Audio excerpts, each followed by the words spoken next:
Chili garlic ulit pare, pero yung malagkit na style. Mantika, bawang, hibe. So, ito yung magpapalagkit dyan pare. Tomato paste.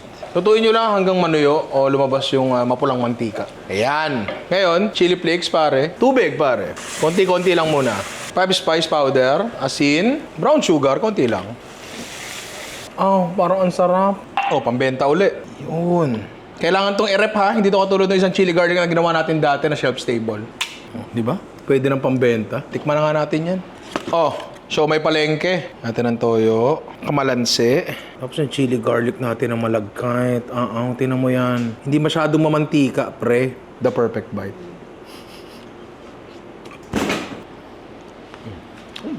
Okay siya. Mas may lasa. Kasi pre, yung chili garlic na mamantika, minsan anghang na lang eh. Tapos bawang, sili. Hindi mo na nalalasahan yung ibang flavors. Eto pre, lasan-lasa mo. Sarap. Simple lang. Dali ang lutuin. Masarap, di ba? Tsaka mapaparami ka pare kasi pwede mo ulamin.